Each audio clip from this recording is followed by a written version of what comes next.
IDPS viva. Viva. Bon. IDPS viva base. Le 12 novembre 2018, le 12 novembre 2019, c'est pas un problème. Ça fait une année dont les combattants et combattantes de l'IDPS base Babi Magi Pobalobana au nom de mon parti Pobalé Bissana Fati a retiré signature.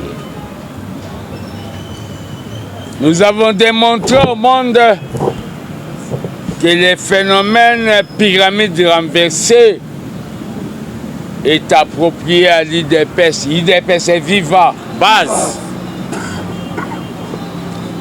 C'est-à-dire, ce jour-là, le peuple a décidé de prôner ce que notre Père nous avait dit, c'est-à-dire la pyramide renversée, base.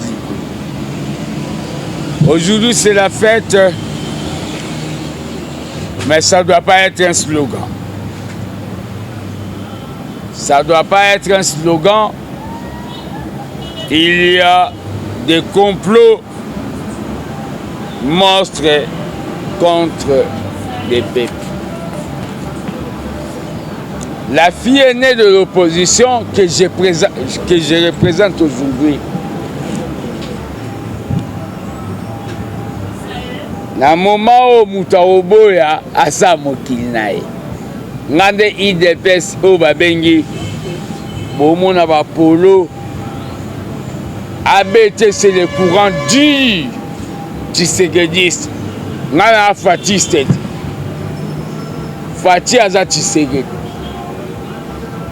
Nous avons jugé bon de faire un point de presse. Il y a eu des complots contre le président à Genève. Mais nous nous sommes réveillés un certain matin pour dire au président qu'il doit retirer sa signature.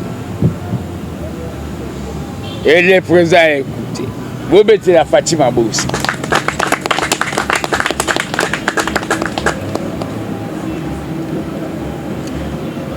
Le secrétaire général Augustin Kabouya, en collaboration avec le président de l'intérim, ils ont organisé une manifestation où, après ce point de presse, je serai là. Mais j'ai des choses à dire. Bomba, bomba, bomba! La base de l'IDPS. Nous avons eu des tortures. Nous avons eu des traumatismes. Fouiner, il ne va pas fouiner dans le passé. C'est sa déclaration. Je continue à dire ceci. Papa Obaïba Kizi Batanae na Kingaka Tipo Akotsa la ferme. Alors que Zoli Batanae te pour Babi va fouiner te. Fati a démontré, Bobette la Fatima Boussa. C'est un joueur qui ne veut pas jouer avec tous les 11 mailles. Il a démontré tout simplement qu'il va respecter les pouvoirs judiciaires. Il est président, mais il ne va pas toucher. Ça, c'est un... On a vu une matinée politique de soi-disant kabilistes.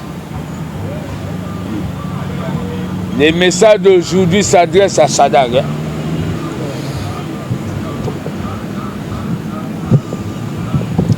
Tu étais à l'IDPS, tu n'as rien fait.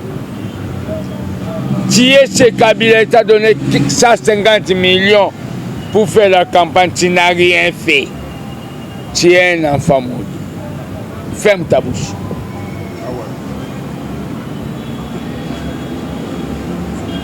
Babérin rouge, babérin jaune, babérin chocolat.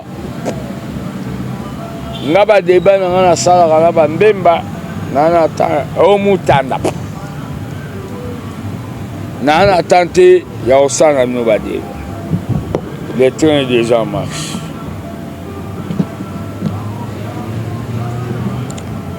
Nous devons dire ceci. L'esprit de Tshisekedi est à moi. Bato ba oboulé ba osalanga mabe. J'étais ce matin dans mon mausolée à Tshisekedi. Mais malheureusement, caméraman nanga Cindy Amélia aya qui retard.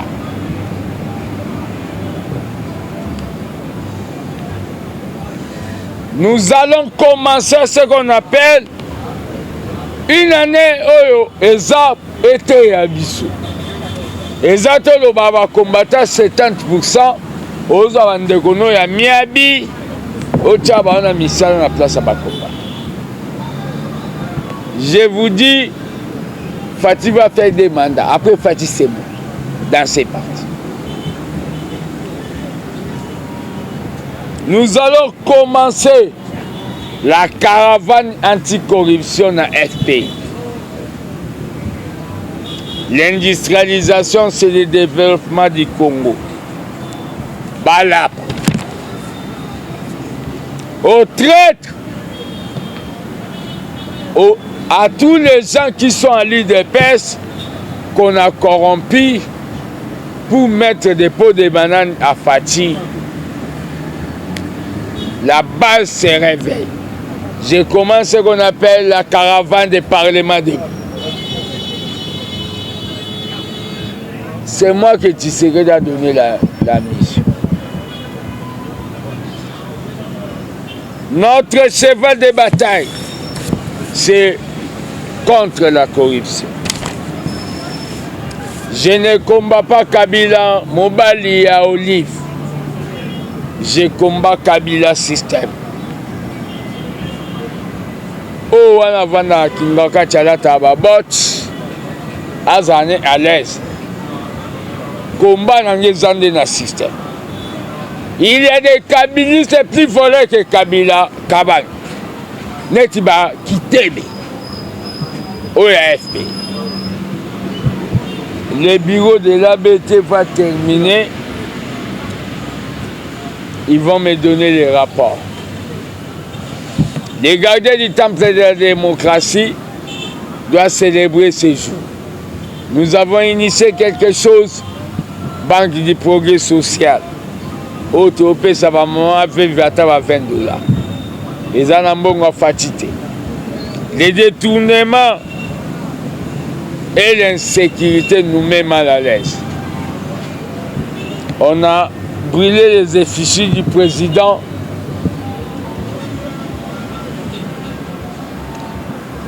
C'est Kabila qui est à la base. Lelo na osenga na bino bozala boyo kasoba o changer malo. Lenga na loba mariage ane simbate ba betanga. Ba betanga devant yo.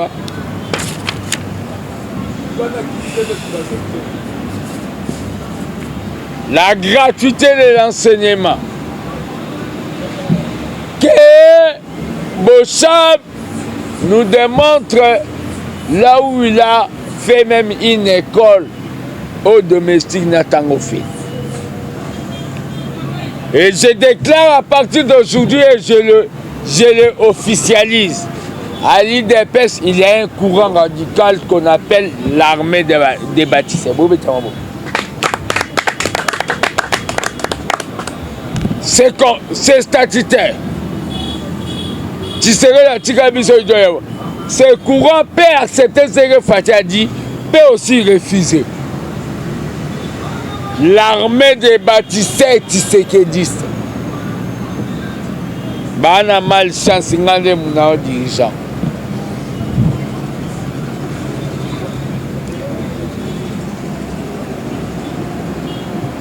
Nous devons dire ceci au peuple. Baba Kyungu, j'arrive au Katanga. Je remercie le peuple katangais pour bandimingai na meeting na baya Kiswahili. Mais j'arrive au Katanga. On est là.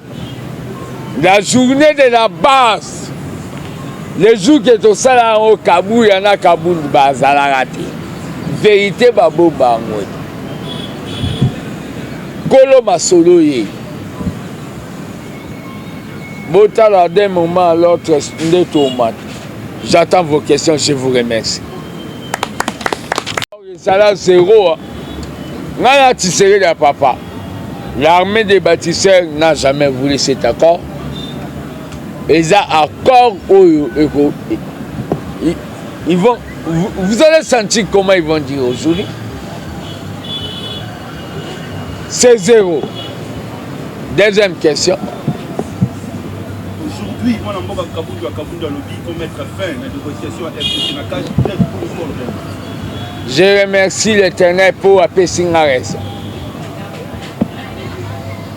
Vaut mieux tard que jamais. C'est un combat.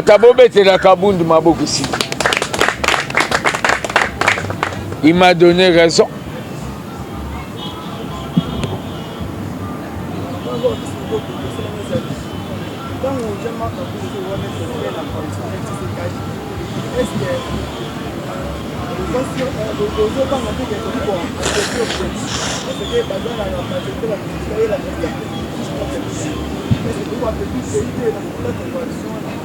Le peuple est fort que la majorité.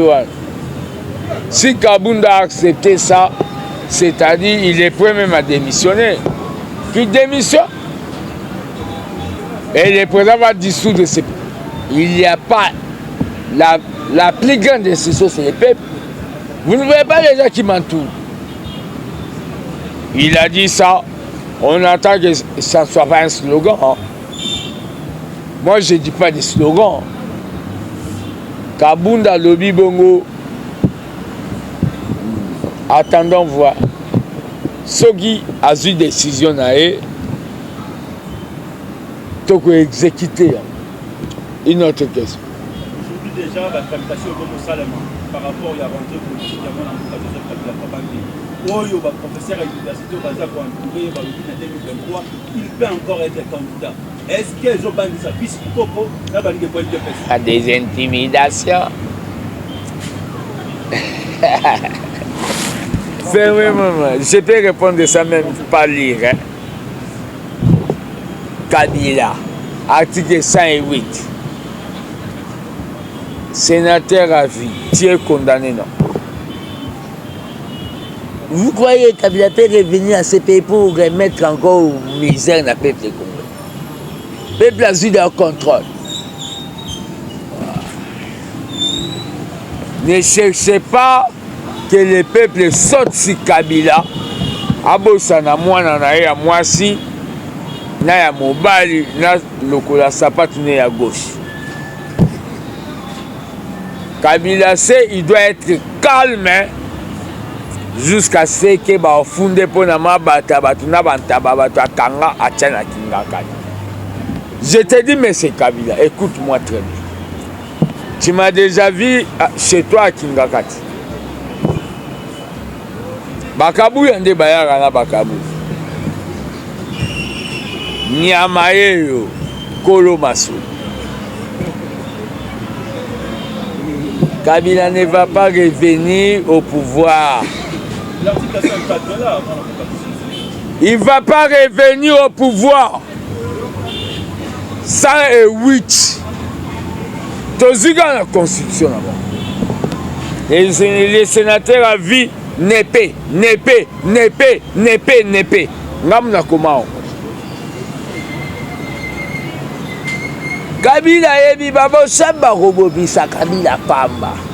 Yamone nazo yebisa ba masana ya FCC. Ba owana. Mutanda Papa Pitamba. Boye bake nga nazo bunda po bozwa poste ba vient ba mela bino trop. Pour se révolutionner. Mais yo Goliath wana oya lobaka wana soi-disant. Tana mukolo mobima komone arimaji. Tout na ba question.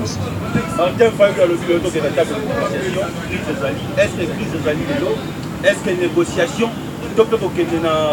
transition le deuxième? C'est seye esili ah ayembisi peuple nzembo wana seye yo kandi yo président négociation bazongisa biso négociation mpo bacongolais so bolingi bosala négociation nga botyanga premier ministre négociation esalama te so nga naza premier ministre ya boye te seke esalama te il n'y a pas de crise.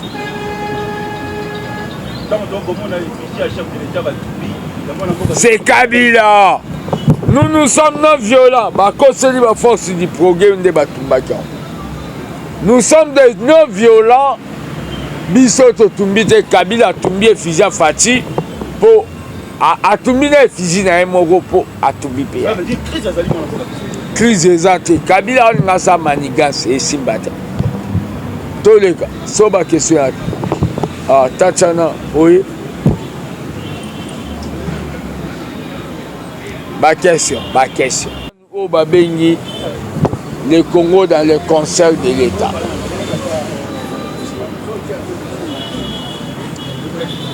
Boya Bomisanga Maramna Lubati. Azongisi au Babengi le Congo dans le conseil de l'État. C'est normal.